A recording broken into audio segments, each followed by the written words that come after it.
अरे इनको छोड़, इनकी बात करना बेकार है। अब मोहम्मद दीपक जिंदाबाद। पिंकी का नाम सुने हैं, दक्ष चौधरी का नाम सुने मैं हैं? देखिए, सुन लीजिए, हाँ। इन गुंडों को, हरदुंगियों को मैं नाम नहीं जानता, आप नाम लीजिए मोहम्मद दीपक का। वो भक्षक है, वो बजरंग दल नहीं है। अरे भगवान हनुमान कहाँ और तुम उनका नाम लेते हो, गुंडागर्दी करते हो, गुंडे हो। इंसानी का काम करके कोई दिखाओ ना, कोई पार के बैठे होते तो तुम उनको मारने लगते हो। जाओ ना बॉर्डर पे दिखाओ अपनी दिलेरी, दिखाओ बॉर्डर में गोली खा के दिखाओ, एक गोली खा के दिखाओ दुश्मनों की। एक सर जाएगा 10 साल रहेंगे, और कहाँ चले गए, कहाँ ये बजरंग दल वाले मंदिर तोड़े जा रहे हैं, कहाँ ये मर गए? मलिक क्या? मैं मोहम्मद अरुण मलिक हूँ। मोहम्मद अरुण मलिक? मोहम्मद अरुण मलिक, अरुण मलिक, मोहम्मद अरुण मलिक। बजरंग दल वाले पीछे पड़ जाएंगे? अरे सुनिए, उस अकेले आदमी ने बजरंग दल की बोलती बंद कर दी, भाग गए। 100 बजरंग दल के कारों के साथ है, हुटों के साथ है, एक मोहम्मद दीपक ने भगा दिया सबको। ये डरपोक गुंडे बजरंग दल वाले। दीपक नाम का एक युवक जो होता है वो मोहम्मद दीपक बन जाता है, बजरंग दल के लोग उसके पीछे पड़ जाते हैं, कहते हैं कि ऐसे लोगों को तो हम सबक सिखाएंगे, भगाएंगे, ये सब अंदर के घाती लोग हैं। वो दीपक नहीं था, वो मोहम्मद दीपक था, वो मोहम्मद दीपक था। मैं मोहम्मद अरुण मलिक हूँ। क्या? मैं मोहम्मद अरुण मलिक हूँ। मोहम्मद अरुण मलिक? मोहम्मद अरुण मलिक, अरुण मलिक, मोहम्मद अरुण मलिक। बजरंग दल वाले पीछे पड़ जाएंगे? अरे सुनिए, उस अकेले आदमी ने बजरंग दल की बोलती बंद कर दी, भाग गए।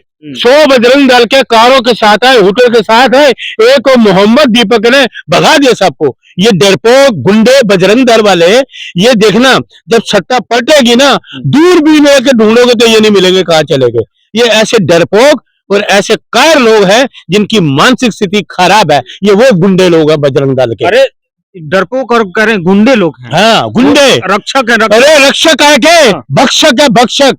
इस देश के लोगों के, इंसानियत के वो भक्षक है, वो बजरंग दल नहीं है। अरे भगवान हनुमान कहाँ और तुम उनका नाम लेते हो, गुंडागर्दी करते हो, गुंडे हो।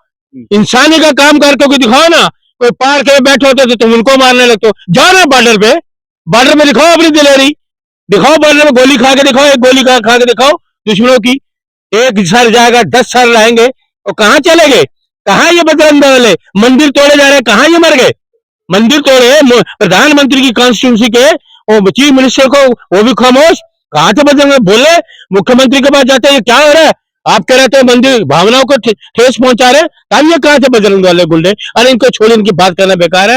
अब मोहम्मद दीपक जिंदाबाद। पिंकी का नाम सुने हैं, दक्ष चौधरी का नाम सुने हैं? मैं देखिए, सुन लीजिए, इन गुंडों को, हरदुंगियों को मैं नाम नहीं जानता, आप नाम लीजिए मोहम्मद दीपक का। वो इंसान है, इंसानियत का नाम लीजिए, गुंडों का नाम मेरे सामने मत लीजिए। कह तो रहे हैं कि दीपक शेर बन के आया था, लेकिन वो रोते हुए भाग गया। अरे शेर बन के आया, रोते हुए भाग गए 100 लोग।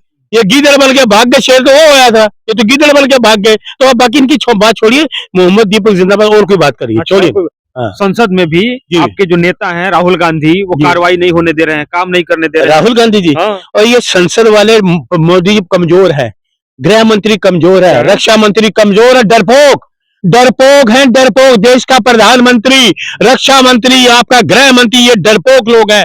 सुनिए, राहुल जी आते हैं, संसद छोड़ के भाग जाते हैं, थर थर कांपते हैं। राहुल जी चरण स्पर्श करते हैं संसद में, थर थर कांपते हैं, घबराते हैं, क्योंकि राहुल गांधी नाम सच का, 140 करोड़ लोगों की सच्चाई रखते हैं। देखिए ना, भी किताब पहले राहुल जी ने एक दिन पहले कागज रखे आपके वो आर्मी चीफ के, ये तीर मिलाए, घबराए, अरे ये तो किताब ही नहीं छपी, ये तो है ही नहीं, ये कुछ नहीं। और दूसरे दिन राहुल गांधी किताब भी ले आए, ये देखिए किताब छपी है। नरवाने साहब ने उसमें हकीकत लिखी, सच लिखा। एक देश का प्रधानमंत्री कमजोर, देश को कमजोर करने पे लगा हुआ, कुछ नहीं कर पाया। एक आर्मी चीफ फोन कर रहा है रक्षा मंत्री को, होम मिनिस्टर को और डोभाल साहब को जो सलाहकार है, अरे क्या करा, टैंक घुस रहे हैं। नरवाने साहब बोल रहे हैं कि टैंक घुस रहे हैं। राहुल जी ने यही तो सच बात रखी, संसद में तिल मिलाए, क्योंकि सच कड़वा होता है। ये सच नहीं रख रहे हैं, राहुल जी सच ये काम को बाधित कर रहे हैं। देखिए, ये कह रहे चोर की दाढ़ी में तिनका, ये घबराए, भागने की कोशिश कर रहे हैं। सच्चाई देखिए, राहुल जी ने ये कहा, अगर ये कह रहे हैं कि मैंने रखे, मुझे 5 लाइनें पढ़ने दो, कहते ये किताब ही मतलब किताब नहीं छपी, इसका मतलब तुम्हें हकीकत पता है कि उस किताब में हकीकत क्या है, तो तुम घबराए, तिल मिलाए, और 5 लाइनें तो पढ़नी है। अच्छा, दूसरी बात, राहुल जी आए, उन्होंने कहा ये मैं किताब ले आया हूँ, दिखा संसद में, पूरे देश के सामने रख दिया 140 को, ये देखिए सच्चाई। ये कह रहे किताब नहीं, नरवाने साहब की किताब छपी, सुन लो बात पूरी। और उसमें क्या है किताब में, वो इंग्लिश में है। अब मोदी जी को इंग्लिश नहीं आती, नहीं आती ना, किताब इंग्लिश में लिखी हुई है ना, किताब जो है नरवाने साहब ने इंग्लिश में लिखे हुए हैं। सुन लीजिए, कहाँ इंग्लिश आज तक मैंने सुनी नहीं, स्पीच वेल स्पीच बोलते हैं तो Rahul Gandhi ji, well speech English, अगर इंग्लिश में बोलते हैं बहुत बढ़िया इंग्लिश बोलते हैं राहुल गांधी जी, चाहे विदेश में पार्लियामेंट में। लेकिन मोदी जी ने आपने हमने सुना ही ना, तो इंग्लिश में कोई भाषण दिया उन्होंने। अच्छा, राहुल गांधी एक किताब देखा है, निशिकांत दुबे 6 किताब की बात कर दी, पंडित जवाहरलाल नेहरू। सुन लीजिए, अरे सुन लीजिए, वो एक कुएं का मेंढक है, कुएं का मेंढक, निशिकांत दुबे, कुएं, निशिकांत कुएं का मेंढक, कुएं टर टर टर टर टर करने वाला, क्या है, टर टर टर करने वाला कुएं का मेंढक। फिर कुएं बोल के फिर 6 महीने कुएं में चला जाता, फिर ऊपर सरकार उसको उकसाती है, फिर कुएं से बाहर आता, फिर टर टर करके फिर कुएं में चला जाता है। गांधी को बहुत बालक कहा जा रहा है। इसलिए राहुल गांधी बुद्धिमान, देश चाहता है राहुल गांधी जी के हाथों में देश सुरक्षित है। बहुत बालक है वो। सुन लीजिए मेरी खानियों, उनको पूछो, आप ना तो संविधान की रक्षा करने वाले हो, ना संविधान को मानने वाले।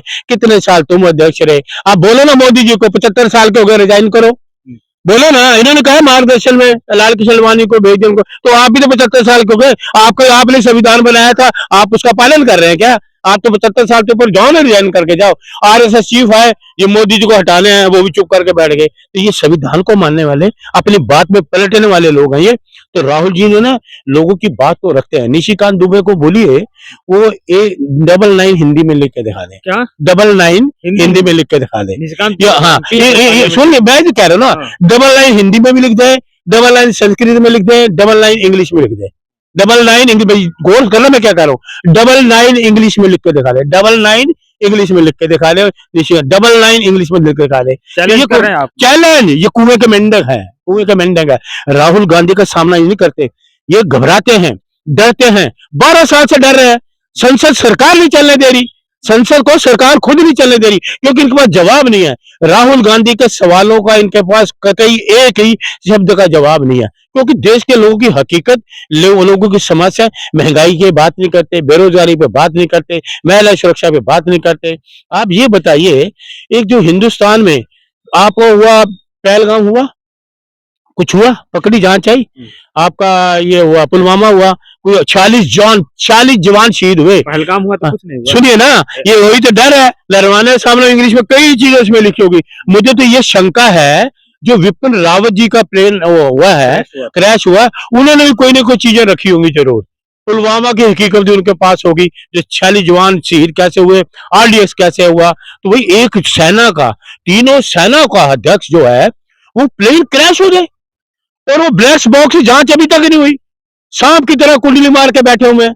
5 साल में ब्लैक बॉक्स, जो ऑरेंज बॉक्स कहा जाता है, उसकी एक लाइन, उसकी जांच कोई बाहर आई, किसी जांच एजेंसी ने उस ब्लैक बॉक्स की 5 साल हो गए विपिन रावत को, 2 साल हो गए मुख्यमंत्री, इनके मुख्यमंत्री विजय रूपानी। अरुण जी, एक और मामला सामने आया है कि ममता बनर्जी सुप्रीम कोर्ट में पहुंच गए, शेरनी कह रहे हैं कि शेरनी कह रहे हैं, बिल्कुल शेरनी कह रहे हैं, वो तो संवैधानिक को तैयार नहीं है। संविधान को मान के तभी तो सुप्रीम कोर्ट आई है, संविधान को मानती है, न्याय के लिए तो आई है सुप्रीम कोर्ट, वो संविधान को मानने वाली है, संविधान को, हाँ, ये संविधान को नहीं मानने वाली। सुनिए, ये इलेक्शन कमीशन बेईमान, इलेक्शन कमीशन बेईमान, जिसकी वजह से प्रधानमंत्री बैठे कुर्सी पे, उनके दफ्तर में आए आपके, पहले तो राहुल जी ने कई सबूत रखे थे, कई सबूत रखे कि देखिए मरे लोगों के नाम इन्होंने जिंदा लोगों को मार दिया। वही ममता जी ने 40 लोग काली शाल ओढ़ के इस इलेक्शन कमीशन के दफ्तर में है, ये तो जिंदा है भाई, ओ इलेक्शन कमीशन, ये जिंदा लोग हैं, कैसे मार दिया, ये जिंदा लोग हैं। तो शर्म, ये बेईमानी है इलेक्शन कमीशन,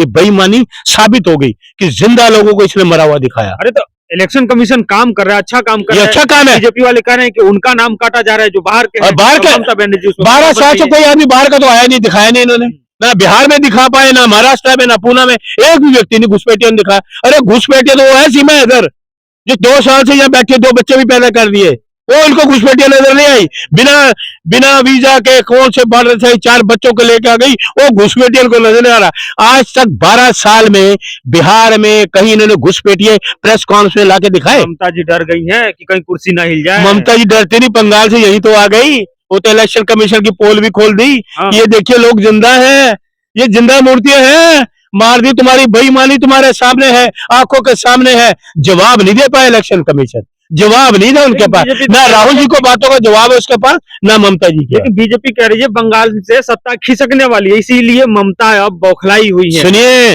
ममता बनर्जी को पहले जख्मी हुई थी, व्हील चेयर, ये प्लेन में घूमते रहे, वो व्हील चेयर पे काम करके जीत गई। अब भी ममता है, बंगाल में इंडिया गठबंधन है, हाँ। ये घुसपैठ जो है ना बीजेपी की, ये भूल जाएं। बीजेपी ने देश से ही जाने वाली है, बंगाल में बीजेपी सवाल ही पैदा नहीं होता। 100% इनका नामो निशान मिटने वाला है, और कुछ महीने बाद ये सरकार भी गिर जाएगी। दावा है हमारा। राहुल गांधी जिंदाबाद, ममता बनर्जी जिंदाबाद।